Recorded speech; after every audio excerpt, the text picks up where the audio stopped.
اهلا بيكم في الدوري اللي محدش عارف له اي حاجة. اهلا بيكم بالقناة اللي صاحبها راجل اخطر من محمد عدنان. اهلا بيكم في حلقة جديدة من حلقات الفانتزي ونصايح جديدة وخوازيق جديدة وكلام كتير عكس اللي انا هقوله. لازم انت تعمله اي حاجه اقولها لك لازم تعمل عكسها، وده اللي احنا بقينا متعودين عليه من اي يوتيوبر عامه ومن اي صانع محتوى ومن اي حد بيديك نصائح في الفانتزي. قال لك روح بيع جواو بيدرو، لازم تسيب جواو بيدرو في تشكيلتك. كلام كتير قوي هنتكلم فيه النهارده عن جواو بيدرو، عن مانشستر سيتي، عن دفاع ارسنال، عن اللعيبه اللي تجيبها، عن اللعيبه اللي تسيبها، عن اللعيبه اللي تصبر عليها. حلقه فيها تفاصيل كتير قوي قوي قوي، فلازم تجهز اي حاجه تشربها وتتفرج على الحلقه دي وانت متمزج عشان تعرف تقرر تبيع مين وتسيب مين.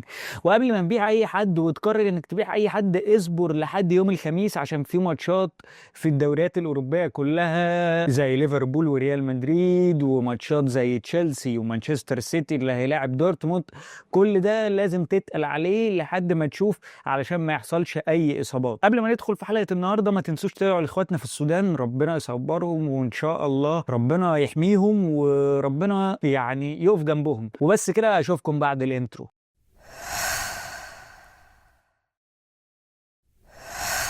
اول حاجه لازم اتكلم عنها ومش هفوتها الجوله دي، لازم افتح بيه، وهو جواو بيدرو. انا نفسي افهمك، انا مش فاهمك.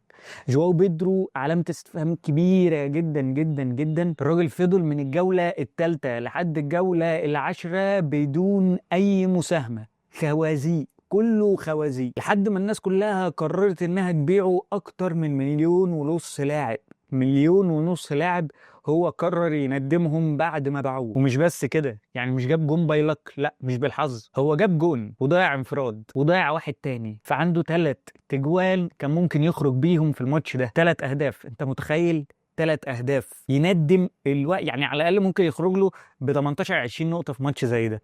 مع ان انا كنت شايف ان هو ماتش هيكون صعب جدا على تشيلسي، ولكن اللي حصل حصل واللي كان. طيب دلوقتي انا واحد كان معايا جواو بيدرو وهو تألق، فانا ايه اللي المفروض اعمله؟ والله هو مش ذنبي ولا ذنب اللي نصحك قال لك تبيعه، ولا ذنبك حتى انك تبيعه. الفكره كلها في انك عارف ان هو كان ممكن يعمل اي حاجه، بس انت قررت انك تبيعه.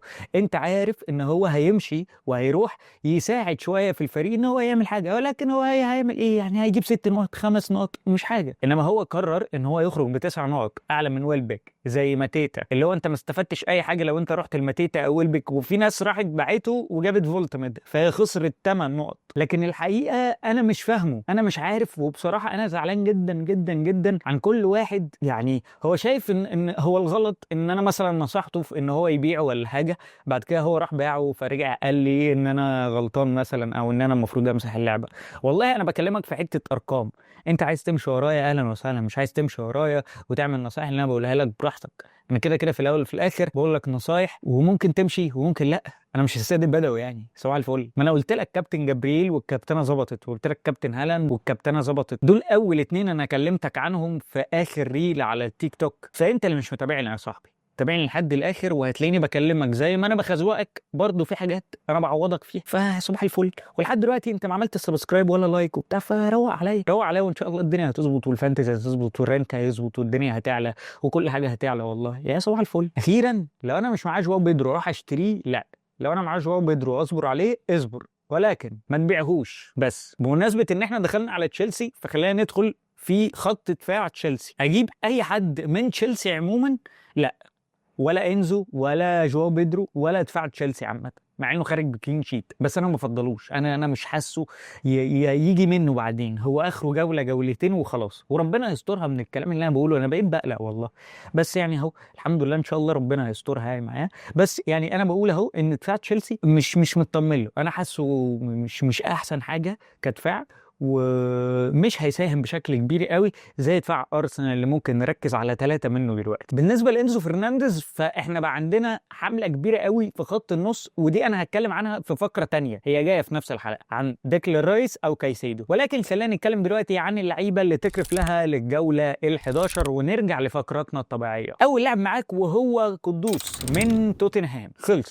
خلاص كده يا باشا، الدنيا شطبت وكله خلص. فريق توتنهام انتهى. عندك فين دي فين خرج ببلانك وما عملش اي حاجه، قدوس الناحيه الثانيه ما فيش اي مساهمه اصلا على المرمى، فخلاص اعتقد اللي معاه فان ديفين ممكن يبيعه، اللي معاه قدوس ممكن يبيعه، والقرار يرجع لك عشان ما ترجعش تقول لي ان هم جم كلين شيت وهم جم عملوا مساهمه. القرار بتاعك انت براحتك. تاني لاعب معانا وهو رايندرز من مانشستر سيتي، الراجل اللي بيشارك كتب ديل في اخر 10 20 دقيقه هو وعمر مرموش.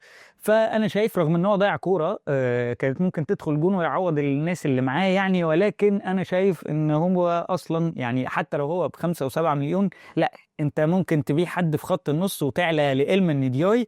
وهنتكلم شويه عن اللعيبه اللي تجيبها مكان رايندرز، خصوصا ان دياي رجع تاني يسجل قصاد ساندرلاند، والماتش اللي خلص 1-1، وانا كنت مقرر ان انا اصور الحلقه بعد الماتش بالذات علشان اشوف إلمان دياي هيعمل ايه وعمر الدارتي هيعمل ايه. بس فالكلام على الحته دي كمان، عمر الدارتي ما لعبش اصلا في الماتش كله وخرج بره القايمه، فممكن يكون بيجهزوا للجوله الجايه، فمحتاجين نعرف اكتر عن الجوله اللي جايه ايه اللي هيحصل فيها. وبالنسبه لإلمان دياي، فاللي معاه إلمان دياي يخليه، واللي عايز يجيبه كمان هو خيار حلو قوي قوي قوي، وديفرنشال ما حدش حاطط عينه عليه على فكره. بس يعني الناس كلها بتفكر انا انزو ولا رايس ولا كايسيدو ولا اروح اجيب سيمينيو ولا مبويمو ولا افكر في حد من خط نص ليفربول زي جرافنبرج ولا مش عارف مين. هو في واحد كده متسرب من تحت وهو ندياي. بس كده اي لاعب تاني عليه العين ان انا اقول لك انك تبيعه، فانا اتكلمت عنه في الحلقات اللي قبل كده بيعها، زي مثلا لعيبه ليفربول في خط الهجوم. انا مش فاهمها الصراحه، يعني مش عارف اقول لك بيع ايكيتيكي، مش عارف اقول لك بيع جاكبو ولا لا. يعني هو حرفيا بيعمل حاجه ويسيب جوله جولتين ويعمل جوله ويسيب جوله جولتين. ولكن انت لو معاك صلاح سيبه عادي جدا، معاك جاكبو سيبه برده، معاك جرافنبرج سيبه برده. هو ما دام عمل حاجه فسيبه للجوله اللي بعدها، يمكن تظبط ويمكن تكون دي عوده لفورمته. ما عملش حاجه الجوله اللي بعدها خلاص فكر انك تبيعه. القرار بتاع دي يرجع لك انت مش بتاعها انا ما اقدرش اقول لك ولا اقدر اقيم لك على حسب التشكيله. انا بدي لك نصايح بس اقدر اساعدك بيها واوصل الافكار بتاعتك انك توصل للقرار اللي يساعدك انت اللي تقرر مش انا اللي هقرر لك. تجيبني للجوله ال11 واول لاعب معانا هيكون ماتيتا من كريستال بالاس، لسه خيار مهم جدا جدا جدا، جاب جول وخرج ب9 نقط الماتش اللي فات. ويلبك خرج ب6 نقط من فريق برايتون، لسه مهم قوي قوي قوي، وهرتب لكم المهاجمين من حيث الاهميه في اخر الفقره دي. ثالث لاعب معانا وهو رايان شرقي من مانشستر سيتي. رايان شرقي عمل الماتش اللي فات في 75 دقيقه 3 مساهمات، منهم اسيستين للدبابه هالاند، نفس الاسيستين جامدين قوي، واسيست تالت البري اسيست بتاع جول اوريلي. فالراجل بيشارك هجوميا بشكل كويس، عينه على الجون حلو، ولكن انت مش هتخرج منه بجوال، انت هتخرج منه باسيستات، فخلي بالك من الحته دي. فعلى حسب البادجت اللي معاك وعلى حسب الليله اللي معاك، فرايان شرقي ممكن يكون ليه دور كويس قوي الفتره اللي جايه مع مانشستر سيتي، على حسب برضو الروتيشن. وخلي بالك من الحته دي قوي قوي قوي مع بيب جوارديولا وفي الماتشات اللي جايه، لان هو لسه هيلعب قصاد ليفربول بكره يوم الثلاث. وقت الحلقه دي يعني هتلاقي نفسك وانت بتتفرج عليها ممكن يكون هو بيلعب بشكل اساسي، وعلى حسب الدكه برضو. للمره المليون بنصحك انك يبقى معاك على الاقل دبل اب من دفاع ارسنال، جابرييل وتمبر او جابرييل وكالافيوري. تمبر وكالافيوري لا، لازم يكون جابرييل فيهم. لو معاك تمبر وكالافيوري ممكن تبيع حد منهم وتروح لجابرييل لو انت مش معاك اي فلوس. لو انت معاك فلوس خلي فيه دبل اب وتريبل وكل حاجه، يعني خلي معاك الثلاثه عادي جدا. الماتش الجاي هيكون صعب شويه قدام ساندرلاند، فممكن تلعب ب2 بس من الثلاثه، ولكن من بعد كده تقدر عادي تلعب جدا يعني. بس اخر لاعب معانا خالص تقدر تفكر انك تجيبه هو امبويمو من مانشستر يونايتد. هتقول لي ازاي وهو طالع بلانك والماتش اللي فات ما اداش بشكل كويس؟ ماتشاتهم اللي جايه سهله نوعا ما، وهم دلوقتي في المركز الثاني في الدوري الانجليزي، فاعتقد ان هم يعني بيساهموا على المركز الثاني عامه، مش هم في المركز الثاني.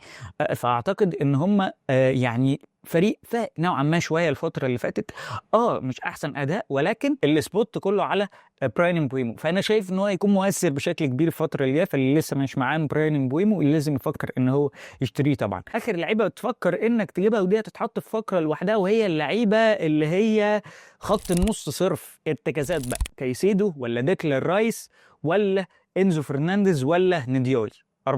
أربعة مهمين قوي قوي قوي. وفي واحد خامس أنا ناسيه والله، وهو جرافنبرغ من ليفربول. بالترتيب وهقول لك إيه سبب الترتيب. أول لاعب معانا وهي الفكره كلها في حته ان انت هترتب ديكلان رايس ولا كايسيدو في الاول، وبعد كده عادي سهله انت هتحط اللي انت عايزه. هم كلهم متقاربين في الاسعار بالمناسبه. فعندنا اول واحد انا شايف ديكلان رايس، رغم ان كايسيدو ككوره احسن، ولكن ديكلان رايس افضل. ليه؟ بيلعب بالهيد فالكورنرات افضل، وفريق زي ارسنال افضل بشكل كبير فيقدر يجيب منها، او في الرفعات عامه ممكن يرفع لك كورنرات فيخرج لك باسيست، عكس كايسيدو اللي بيعتمد بشكل اكتر على اللعب عامة. يعني أنا بلعب كورة فهقدر أباصي بقى وبتاع وأطلع لك بحتة زي دي، إنما غير كده أنا مش هقدر أديلك من الحتة دي قوي يعني. إنما ديكلان رايس ممكن في الماتش كله يخرج بكلين شيت وما يعملش مساهمات دفاعية ولا أي حاجة، ولكن يعمل لك أسيست فزي الفل 10 على 10. بس كايسيدو بيعتمد أكتر على المساهمات الدفاعية، فأنا برتبهم لك رايس كايسيدو، وبعد كده بقى ممكن تحط اللي أنت عايزه. أنا شايف رايس كايسيدو. انزو لو مش معاك يعني لو مش معاك وانت كنت بتفكر انك تروح له، لا فروح لديكلان رايس الاول يعني. بس فرايس كايسيدو وانزو، وبعد كده حط اللي انت عايزه بقى، اخرهم جرافنبرغ من ليفربول لحد ما نشوف الفريق لحد ما يفوق. ولكن جرافنبرغ ده ما يمنعش ان هو كويس نوعا ما. قبل ما نخش في فقره تصبر على مين، خلينا نرتب الخيارات الهجوميه. تجيب مين في المهاجمين من الاول للاخر؟ اول واحد معانا هيكون ماتيتا، تاني واحد هيكون داني ويلبك، تالت واحد هيكون فولتامت، رابع واحد هيكون جواو بيدرو، خامس واحد هيكون تيجو جنب هالاند. بس كده، ده كله بالترتيب بس. فهتلاقي الترتيب ظاهر لك هنا، وخد سكرين شوت، ظبط خططك وافكارك وشوف انت هترسى على مين. ده ما يمنعش انك لازم تصبر على اول لاعب معانا في الفقره الاخيره من حلقه النهارده، وهو فولتاميد من نيوكاسل. اصبر عليه للمره المليون، بقول لك اصبر عليه.